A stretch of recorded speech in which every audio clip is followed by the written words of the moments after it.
I don't like making a habit out of unbuckling my pants and showing the entire world my backside, but at the risk of losing a teachable moment, I want to share with you the pearls that I picked up from my last man overboard, which was me. Welcome to Boat Training Online. I'm Sean Pollard. If you've followed my channel here recently, you know that I've retired from the sheriff's office. I've taken a part-time job with the Falmouth Harbor Master. It's a seasonal job, a couple days a week. And I've also gone to work for Towboat US.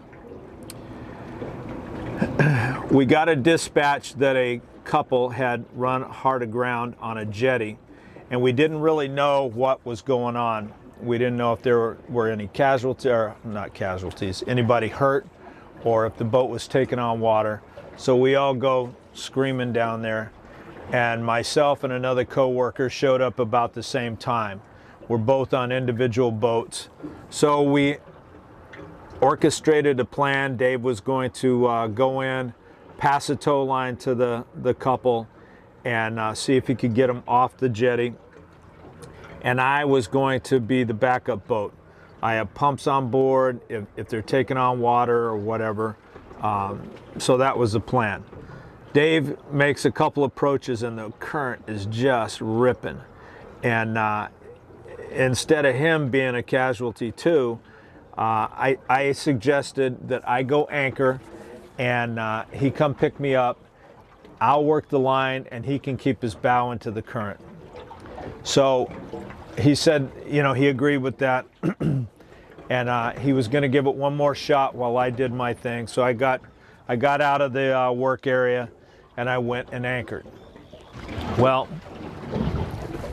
the problem here, I'm on a cat boat, and I don't really have much experience on cat boats, but this one is the center console, and it's got a really nice open deck, and especially up forward, but there's no rails up forward, and it's almost like a fly fishing platform. And I don't know why, but I got it in my head that I did not want to use that #1 cleat. It was way up forward, and I don't know why, but I did. So I anchor and I tie off to the #2 cleat, which I've made videos about. It's the pivot cleat. And I really didn't see the problem right off the bat that I was creating for us. But what happens is now I'm you know, if I'd have used the #1 cleat, I'd be bow into the current. But because I've used #2, it's pivoting a little bit like it's supposed to. And again, I thought that was all right, except when Dave came to make his approach. When he turns and gives the current his starboard side, it's just going to keep pushing him off. And it made his job 100 times harder than it had to be. So, pearl #1, there's consequence for your decisions. So make sure that you're putting all this stuff together. If I had it to do over again, I would have used #1 cleat. So Dave's coming in, having a hard time. He's getting frustrated, and I know it's pretty much my fault, but without making a great big deal, I figure I'm just going to go for it. Well, that's not the best plan either. There's a deep well deck in the front of his boat, and I did not want to fall in, and the handrails are real short on the cabin. What I should have done was aimed for one of those handrails, stepped over and just grabbed the handrail and then walked myself down. But I didn't. I thought I could just step over and walk down like I'm some gymnast or something. Well, I take a couple steps and I'm losing my balance. It's not working, and I want to go back to my boat. B move. So so I jump. Now I'm going to jump back to my boat, and I'm not going to make it. Have you seen this? It's Reels or Instagram or something, where the guy has a Spanish voice, and he goes, "Hey, Mr. George, how much you pay for the new guy?" Well, I'm the new guy, and Dave and I really haven't worked together, and I can just imagine what's going through his mind as he watches me jump off of his boat, and I end up in the water. Something I found really interesting was that the first thing I thought about was, where's my cell phone? I'm grabbing my back pocket, and luckily, I mean, it was almost dead, so I left it on the charger on the boat. But I found it interesting that I'm in a pretty much a life-threatening situation, and I'm worried about my cell phone.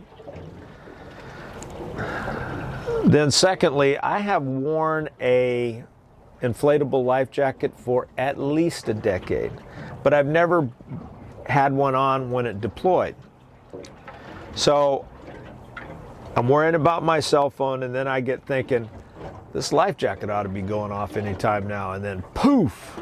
Well, I had the strap, the waist strap, real loose, so now it's up under my arms, and the part that was around my neck is gone up, and I'm getting teabagged by the two sides, and it's, I'm not panicking, but I can't figure out what's going on. What the heck, you know? And it's like completely annoying, distracting, and everything. And I get to the surface, and I just want this thing off of me, which again, I don't know was a great move. I did unbuckle, and I handed it to Dave. Dave had passed me a line, and he's walking me to the back of the boat, where he puts down the boarding ladder, which is about 2 foot. There's 2 rungs on it, and I'm 64. I weigh about 240, and there is no way I'm getting my foot up to that first rung. So I'm like, how the hell am I going to do this? Well, there's a tow rail that protects the engines when we're towing, so I grab that, and I kind of do this half-ass pull-up, get my knee on the first rung, do it again, get my second knee up, and then I'm able to get my foot, and I get out of the water. But I thought that would be something interesting for you and I to talk about.